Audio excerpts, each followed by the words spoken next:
Muy buenas tardes para todos, espero que se encuentren bien.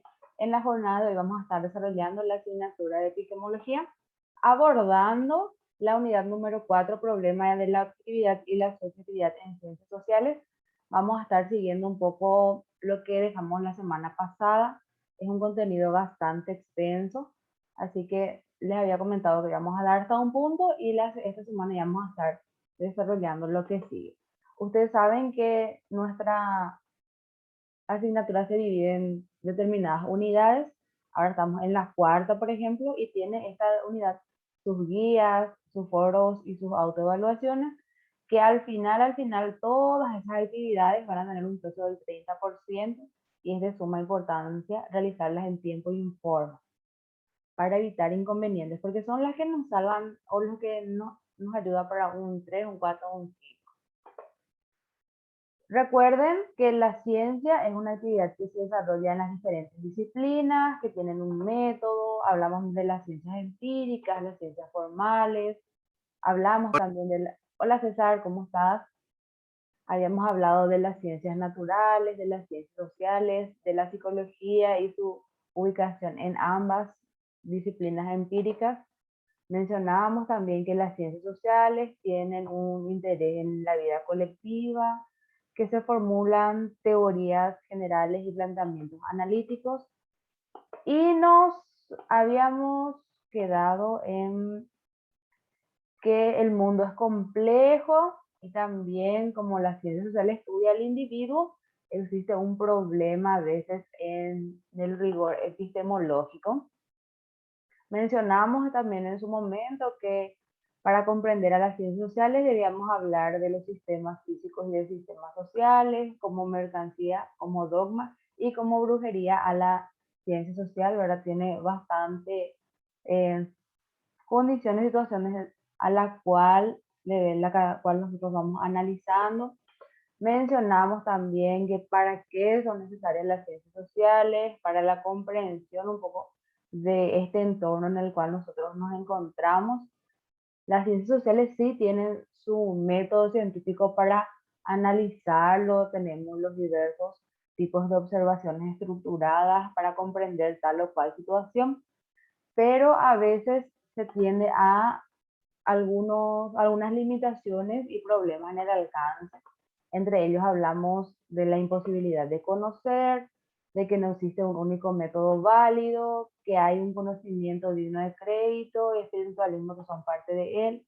Hablamos que el mundo sociocultural es distinto al mundo natural porque el ser humano está en constante cambio basado en aquellas características socioculturales en las cuales se encuentra. Hacemos referencia o una diferencia, por ejemplo, si nosotros analizamos a una piedra o una roca, la roca siempre va a estar relativamente con la misma composición, o si analizamos la composición del oro, siempre va a tener las mismas peculiaridades, pero cuando analizamos al sujeto, al humano, tiene cambios tanto en los procesos mentales y a la vez también en sus características conductuales basadas en su entorno sociedad. Cosa o característica que nosotros también abordamos un poco desde la psicología diferencial. Habíamos mencionado aquellas teorías que hacen referencia a los análisis psicométricos. También mencionamos que la inteligencia, por un lado, no solamente se limita a características medibles, sino que también hablamos de lo afectivo y de lo social.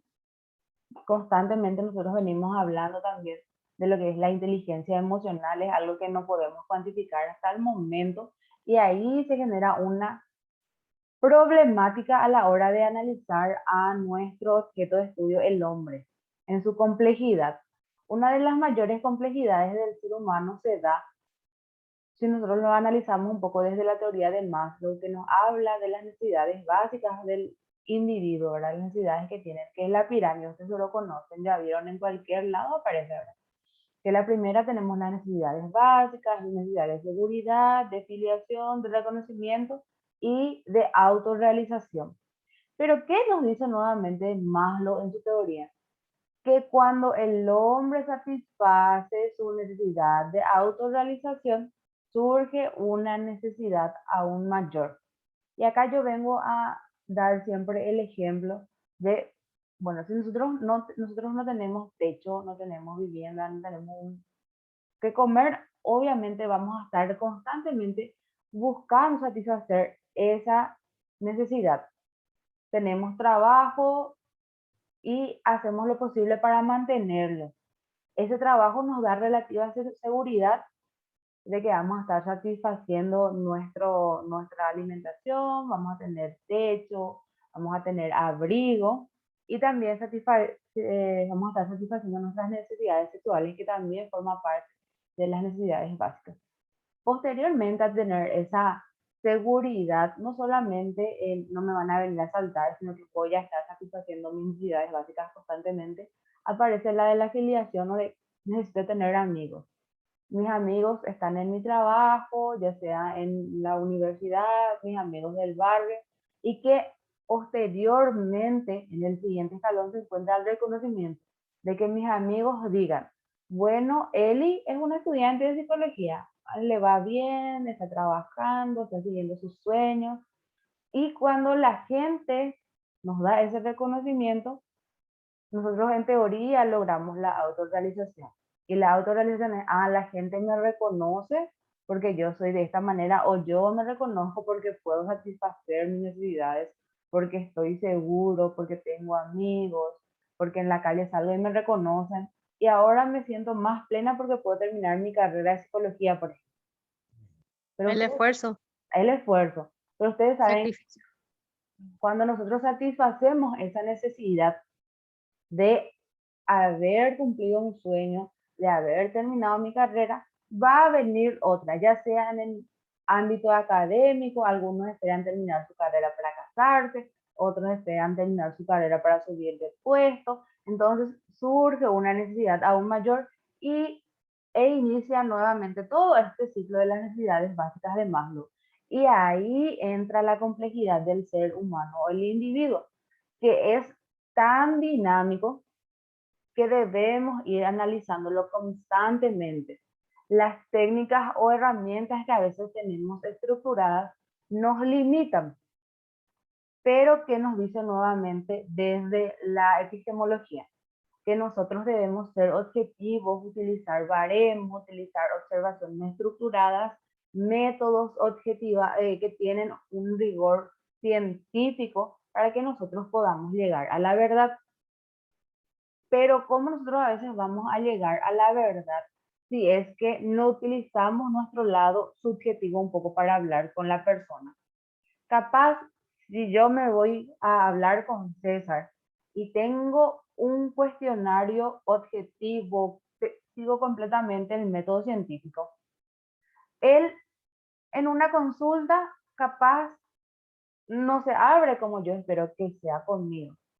Porque, no, la licenciada fulanita es luego muy fría, no da lo gusto hablar con ella, no se da esa empatía, no hay rapport, y ahí hay nuevamente todo un problema en la utilización de estos métodos científicos, porque en realidad nuestro objeto de estudio no se va a sentir cómodo para poder expresar los datos que nosotros estamos buscando.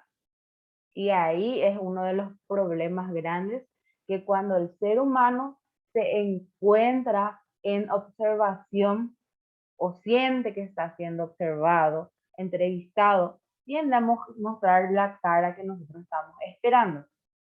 Así que al ser humano nosotros debemos estudiarlo, trabajar con él, utilizando ambas técnicas, tanto las objetivas como las subjetivas. Las subjetivas a veces nos ayudan a comprender mejor al sujeto, porque nosotros vamos, bueno, tirando ideas y luego ordenándonos en ese espacio de las técnicas que nosotros manejamos. Por ejemplo, cuando vamos a analizar eh, un test un test proyectivo, un test de HTT, por ejemplo. En teoría es un test proyectivo objetivo que sigue un método, pero nosotros debemos aclimatar el ambiente, ella como futbolista, y era aclimatarnos para que se dé los resultados que nosotros estamos esperando. No podemos de una ya ingresar a una evaluación mediante un test. Cuando nosotros hablamos, por ejemplo, de un proceso de intervención clínica, yo les puedo decir que todo inicia con la observación. La observación es nuestra principal herramienta. Hablando de, teniendo en cuenta aspectos físicos, cómo viene su ánimo, cómo es su ropa, cómo camina, si en teoría hay un samba cuando entra, si tiene escalofríos, si está feliz, está triste. Cuando ya la persona está hablando, nosotros debemos analizar nuevamente si la persona tiene un tono de voz rápido, lento, está medio agitado, su voz es temblorosa, que hace un poco al comportamiento verbal, que es lo que está diciendo, y también paraverbal, que es cómo él lo está diciendo, acompañado de todas estas características no verbales, como por ejemplo si mueve la pierna, si mira, si piensa mucho, si a veces borra, si en teoría habla, no habla. Pero eso también nosotros lo debemos asociar a nuestros resultados objetivos o los resultados de las pruebas. Y lo podemos ver muchas veces en errores que se presentan a la hora de hacer estos test baremados o los famosos psicométricos en la policía. Porque el año pasado se dio, este año fue, por ejemplo, que se hizo primero el test psicométrico a todos los postulantes y en teoría esa sería una prueba de eliminación.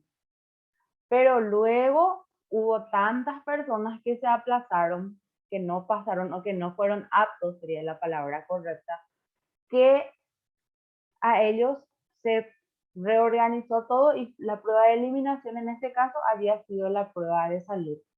Porque el sujeto cuando está puesto frente a situaciones de control o medición tienden a trabajar o a proceder de una manera incorrecta. Hay una película que se llama, ay, no me viene el nombre, justo le hace una película que se llama, pero es una película que trata de dos estudiantes que están intentando ingresar a medicina. Y uno de ellos ya probó, esta era la tercera vez, y más o menos que no tenía, no encontraba una buena estrategia de estudio. Llegó a pasar un poco, pero no llegó a tener buenos puntajes. Pasó las primeras pruebas, iba acumulando bien. Él en las pruebas del rendimiento o las famosas pruebas de preparación, él tenía puntaje sobre puntaje, pero cuando ya eran las pruebas verdaderas o el examen así ya de ingreso exactamente, le costaba ingresar y este su amigo que había probado por primera vez obtuvo mejor puntaje que él en las pruebas ya de ingresos reales y nos muestra un poco cómo el ser humano actúa ante situaciones estresantes y complejas. Él se llegó hasta a pelear con su compañero con su compañero de estudio porque el otro había obtenido mejores puntajes y el famoso como yo que ya estaba probando tantas veces, que te ayudé a estudiar, obtuve menos puntaje y vos que estás probando por primera vez tenés buen puntaje. Porque hablamos de la complejidad del ser humano y que no solamente hace referencia a su inteligencia desde lo psicométrico o cuantificable, sino a aquellas características afectivas y sociales que nosotros vamos analizando también cuando hacemos referencia a nuestro objeto de estudio. Cuando encuentre el nombre de la película les voy a mandar, porque ahora mismo no me acuerdo cuál. Hablamos... ¿Por qué dijiste cuando alguien le están observando tiende a equivocarse? Cuando, no es que tienda a equivocarse, sino actuamos de una manera diferente. Ah, Entonces, capaz nos equivocamos porque estamos bajo mucha presión. Y tengo una compañera que es buscando cumplir la expectativa del observador. exactamente buscando cumplir las expectativas del observador y eso da mucho, como les digo, en los test de esto de ingreso de la policía, porque yo había leído hace 2 años por ahí que un muchacho había pasado en ese caso todo lo que hacía las demás pruebas, a lo físico, lo de la salud, no sé qué, lo de la matemática y castellano, historia y demás cosas, pero en lo psicométrico le falló, porque como yo les suelo mencionar siempre, cuando nosotros hacemos un test psicométrico, capaz A los que vos te sentís constantemente mal, le vas a poner 0. Pero obviamente el sujeto a veces se siente mal, aunque se tiene que ponerle un 1, porque un 0 tiende a llevar a la no sinceridad y estos test que ellos realizan ahí para el cursillo de ingreso de la policía es va marcando la personalidad y también el grado de sinceridad que tiene el sujeto. Y ahí se llega a toda la problemática, porque en sinceridad se tiene puntajes demasiado bajos. ¿Romy? No, nada, profesor, me pone más. Dale, dale. ¿Cuáles son algunos obstáculos de las ciencias sociales? Ante todo, hay que decir que las ciencias sociales comparten el desafío de cualquier ciencia, el de tener que sustentar obstáculos epistemológicos que, como bien fueron descritos por Gaston Bachelard, representan limitaciones a las capacidades de los individuos para construir un conocimiento real o empírico. La experiencia básica, por ejemplo, impide en ocasiones comprender el concepto gracias a que se pueden tener ideas previas que conduzcan a la confusión. El problema de la objetividad y la subjetividad en ciencias sociales. Una de las preocupaciones centrales de las ciencias sociales gira en torno a ir desvelando la verdad del mundo social, la comprensión, la interpretación de aquellos mecanismos y condiciones sociohistóricas que orientan la práctica científica y que son productos conocibles de la mente humana. Al igual que lo económico, político, religioso, jurídico, técnico, entre otros, resultantes de la acción y la práctica social que promueve un determinado colectivo humano, las obras de la sociedad y en especial el mundo social en el que se produce el conocimiento, es un problema que nosotros le debemos tratar y tener en cuenta que a veces se tiende a ser muy subjetivo o muy objetivo. ¿Cuál es uno de los problemas bastante grandes cuando nosotros intentamos ser 100% objetivos? Que las personas que van delimitando o que van marcando estas pautas de objetividad, estas leyes, estas teorías científicas, son nuevamente los seres humanos. Capaz en la realidad social en la que fue elaborado ese método, esa teoría, puede funcionar. Pero en una realidad diferente puede surgir un problema. De ahí la importancia de practicar ciencia o de contextualizar la ciencia, porque se da un problema bastante grande a la hora de llegar a la población. No sé si a ustedes ya les ha pasado que a veces quieren comentar algo de lo cual ustedes piensan que están completamente abiertos, pero en realidad no pueden llegar, que están bastante en conocimiento de una determinada información, pero les cuesta hacer llegar la información a la persona, al receptor. ¿Nunca les ha pasado eso? No te entendí bien, profe. Por ejemplo, vos tenés una teoría sobre un tema que te gusta, que analizaste, crees que manejas bien la teoría, pero te cuesta aplicarla o comentarla a tu entorno. Puede ser. Estábamos hablando un poco nosotros también, hace poco en otro grupo, Profe, ¿sí? eso no se da cuando uno expone. Sí, se da cuando uno expone, exactamente, se puede presentar ahí.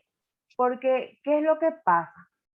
Nosotros tenemos mucho material en psicología, pero la mayoría de ese material está escrito en otros términos capaz que nosotros no manejamos, que no forma parte de nuestro léxico, que no estamos acostumbrados a utilizarlo.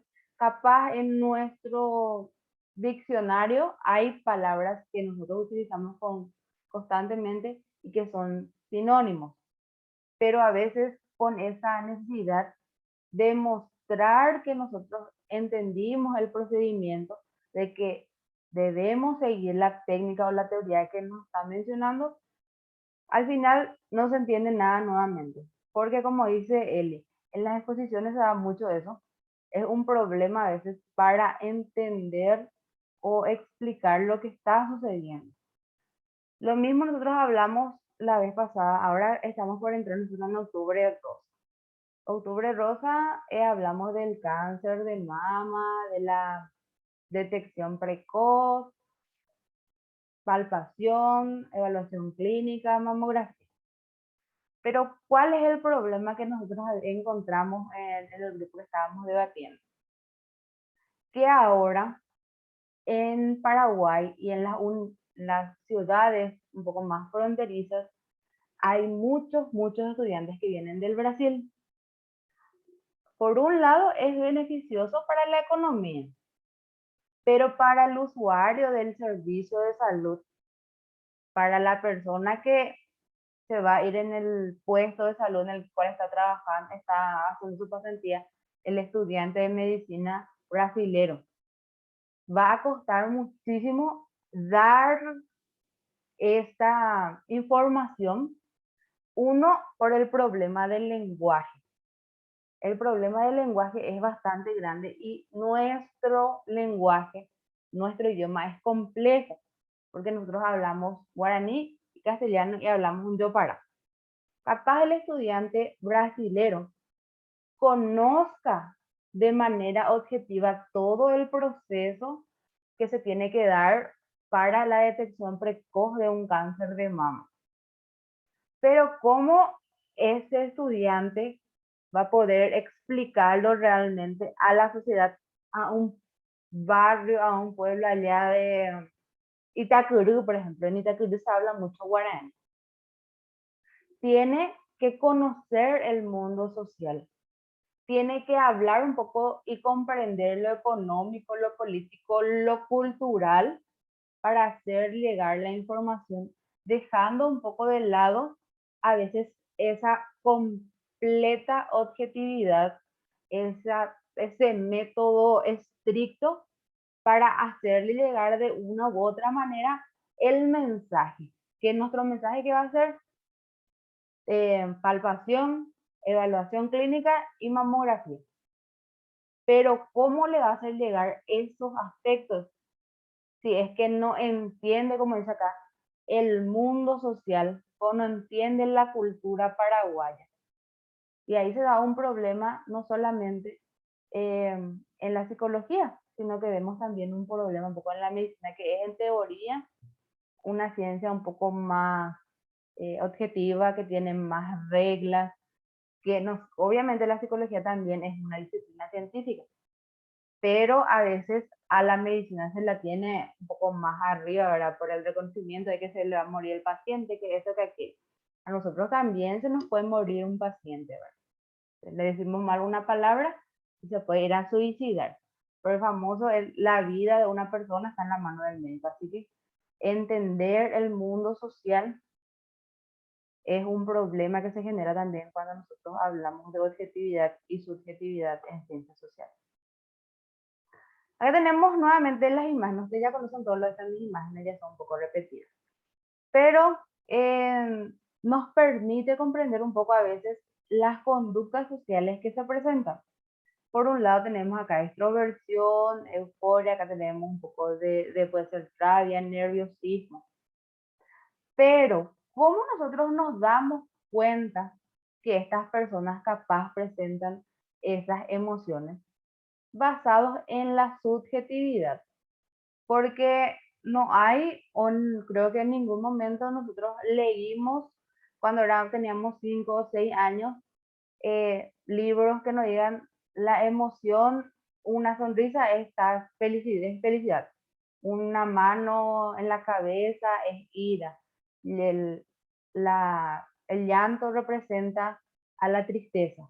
Es algo que nosotros vamos entendiendo o comprendiendo mediante la experiencia. Capaz en algunos entornos sí ya se va sistematizando un poco más para mostrar cuál es la carita de felicidad, cuál es la carita de tristeza. Pero mediante nuestra experiencia es la que realmente nosotros vamos entendiendo las emociones de la persona. Algunos son más perceptivos y receptivos a lo que la persona está mostrando, lo que está sintiendo, y otros debemos desarrollar esa capacidad leyendo libros, formándonos constantemente, y uno de los libros bastante, o de uno de los autores, mejor dicho, bastante importantes cuando nosotros vamos a hablar de emociones es Paul Ekman. Él nos habla de las emociones y de las microexpresiones. Él lo estudió, él sí se sistematizó todo lo que son las emociones y las microexpresiones. Y se dio cuenta también que tenemos 5 emociones principales y luego las demás se van desprendiendo de ellas. Cada emoción tiene un rostro y ese rostro o esa expresión es compartida por todo el mundo, porque él se fue a estudiar diversas culturas, en diversos entornos. Se fue, vino acá en Guatemala, se fue a África, Estados Unidos y se fue también, creo, a España, o a Europa, ¿verdad? Entonces ahí él vio que como las personas capaz que están un poco más preparadas, formadas intelectualmente de primer mundo, de tercer mundo, las emociones o los rostros de las emociones son similares y a veces una sonrisa, como vemos acá, puede estar precedida o antecedida por una microexpresión de tristeza, que es lo que él utiliza para realizar los perfiles criminales y trabaja en el FBI. Y acá vemos nuevamente, puede ser desesperación, frustración, nerviosismo, que tenemos nuevamente otra de extroversión, éxtasis, felicidad, alegría. El problema de la objetividad y la subjetividad en ciencias sociales. Y hablamos de 2 niveles. De un nivel macro, en el cual puede notarse que la sociedad se halla conformada por estructuras objetivas, como por ejemplo el gobierno, las instituciones y las leyes, que son normas o verdades que fueron instruidas siguiendo determinadas reglas. Y además, los fenómenos subjetivos, principios, valores, normas, conciencia de clase. Si no recuerdo, nosotros desarrollamos yo desarrollé el semestre pasado antropología. Y nosotros podemos darnos cuenta que las características culturales, los valores y los principios varían de civilización en civilización, de entorno en entorno, de país en país. Entonces, ahí tenemos esos fenómenos subjetivos. El gobierno, en teoría, cumple siempre el mismo papel o el mismo rol, en teoría, ¿verdad? Capaz un gobierno de otro país es un poco menos corrupto y el paraguayo es más corrupto, pero en teoría debe cumplir el mismo rol de legislar las leyes, de distribuir los bienes del país, pero en cambio los valores y las normas van variando de acuerdo a las experiencias subjetivas de los individuos. A nivel micro, encontramos que los autores individuales construyen procesos mentales subjetivos propios, ideas, percepciones y pensamientos orientados en la comprensión de los fenómenos sociales, además de las pautas objetivas de acción e interacción con las que el autor sujeto se encuentra comprometido, actuación frente al fenómeno que es único y genuino. Nosotros, cada individuo, cuando hablamos un poco también de psicología, en psicología diferencial, cada uno de nosotros tenemos características particulares, ideas, pensamientos y percepciones basadas en nuestra experiencia. Esas experiencias que nosotros tuvimos nos llevan a tener determinados juicios. A veces son juicios de valor, prejuicios, pero todo está basado en las características individuales que nosotros tenemos. Debemos tener en cuenta que en teoría nuestro comportamiento tiende a ser objetivo cuando seguimos ciertas normas nuevamente ya establecidas como las leyes, pero siempre prima nuevamente nuestras características particulares para comprender o entender un hecho social. Hecho social, llámese por ejemplo, a veces esa quema del Congreso que hubo. Las leyes y las normas nos dicen que, bueno, que el Congreso no se debe quemar porque es un patrimonio nacional. Pero capaz, desde el punto de vista de César, y de todo su bagaje experiencial, diga, que quemen el Congreso está bien, porque es una muestra de lucha, de esto, de aquello, y Eli tenga una percepción o una idea completamente diferente. Ahí a veces llegamos en la problemática que se da en las ciencias sociales, y entre ciencias sociales tenemos nosotros a las ciencias políticas también. Desde las ciencias políticas tenemos diferentes tipos de gobierno, por ejemplo. Para las diferentes culturas, capaz para cierto grupo del Reino Unido, la monarquía está bien, es aceptable, pero nosotros vemos a la monarquía como algo medio raro. En España tenemos también rey, reina, reyes. Capaz para los pobladores de esa zona es algo normal, se entiende, bueno, toda su estructura política está en torno o estructurada en torno a esa característica de gobierno, pero nosotros lo vemos como algo raro, como algo extraño que no hace a nuestros valores. Capaz alguna de las personas van a decir Mongarureí al rey y a la reina, ¿verdad? Pero nosotros a veces también tenemos nuestro Ocarureía por el gobierno. Y esa es mi percepción, basada nuevamente en mi experiencia. Cada uno de nosotros arrojamos nuevas subjetividades y a veces objetividades. Cuando como algo objetivo se vuelve, como algo subjetivo se vuelve objetivo, es cuando nosotros distinguimos entre la realidad y nuestras representaciones de la misma. Delimitar el alcance de las ideas, hasta dónde son objetivas, hasta dónde son subjetivas. Describir el conjunto de mecanismos y condiciones que nos permiten construir sistemas de pensamiento objetivo. Describir el conjunto de fenómenos subjetivos, sociales y culturales que intervienen en el proceso de conocimiento y relativizan su objetividad. Capaz en su momento se utilizaba constantemente el algodón para limpiar una herida. Bueno, se decidió todo un método científico. Primero vamos a, no sé, limpiar la herida con agua y luego vamos a pasar el algodón. Luego del algodón le vamos a poner yodo. Se sistematizó todo ese proceso que en su momento era una verdad. El algodón era bueno para limpiar las heridas.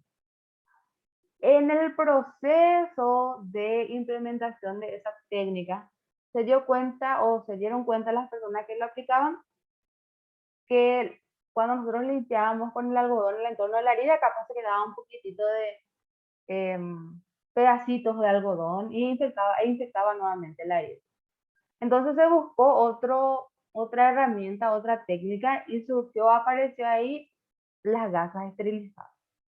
Las gasas no dejaban tanto residuo alrededor de la herida, el protocolo era similar, se vio que el famoso Pojapután ya no era más bueno, vamos a utilizar otro para limpiar ese entorno y que sea más higiénico. Nuevamente se objetivizó ese proceso y se fueron abandonando algunas técnicas.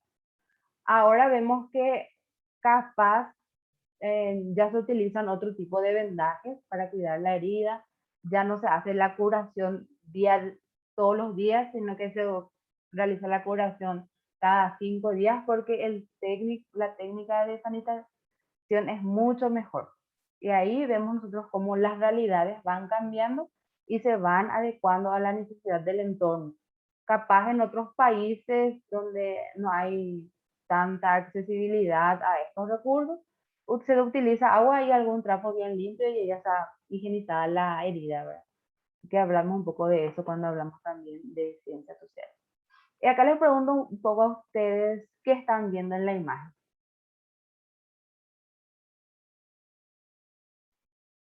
Eli, César, Mi próximo destino de vacaciones. ¿a dónde te vas? No sé, Una alguna ciudad llave, linda. Eli, una llave. una llave en una ciudad. Una llave en una ciudad. Romy, Una ciudad. una ciudad. Estas son imágenes desde la Gestalt, ¿verdad? En las cuales se presenta una figura y un fondo. pero cada individuo va percibiendo o ideando esta gráfica lo va representando basado en su experiencia, en su verdad. Capaz César quiere irse a una ciudad linda, entonces ve acá como su próximo destino de vacaciones. A Eli capaz se le perdió su llave y vea en esta imagen una llave. Ya tenemos otra.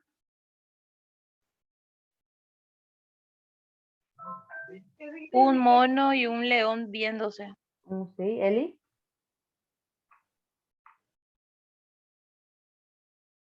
César. Un árbol y dos monos. Un mono y un tigre, ¿verdad? Sí. Una César. leona. Y ambas cosas. Ambas cosas. ¿Cuál viste primero? Ahí lo que pasa es que justo miré cuando mi compañera habló. Ah, entonces ya, Ya sabes lo que pasa. sí, ya pasó. Pasaron cosas. Bueno, y en esta imagen ocurre lo mismo que en la anterior. Se observa o se percibe la figura basado en nuestra percepción, nuestra experiencia. Y nosotros le vamos a dar una determinada historia de eso. Lo que ocurre con estos test proyectivos, como por ejemplo el CAT-A y el de Philipson, perdón. Son láminas así que se le muestra al paciente, a la consultante, y él va contando lo que ve en la imagen. Dependiendo de su estado de ánimo, van cambiando esas percepciones que reciben, que va comentando las historias diferentes y hablamos un poco ahí de la verdad de cada una de las premisas predominantes con relación a la aplicabilidad del término verdad han sido conseguidas como aquella adecuación o identidad del pensamiento con la realidad que el sujeto convierte en objeto como principio regulador, y aunque no hay ningún criterio general mediante el cual reconocer la verdad, excepto quizás la verdad tautológica, hay algo similar a criterios de progreso hacia la verdad. Entonces hablamos un poco que cada uno de ustedes tiene una verdad, esa verdad es absoluta, puede ser una llave, puede ser una ciudad, puede ser un perro, puede ser un gato, y les recuerdo que el 27 de octubre hace nuestro examen final, parcial número 2 y el final el 15 de diciembre. La semana siguiente vamos a estar desarrollando la unidad número 5 de epistemología. Voy a mirar un poco mi calendario y les voy a estar avisando también si tenemos clase o no esa semana. Se comunican conmigo mediante el chat de la plataforma, foro, mi correo ahí. Y dudas o preguntas,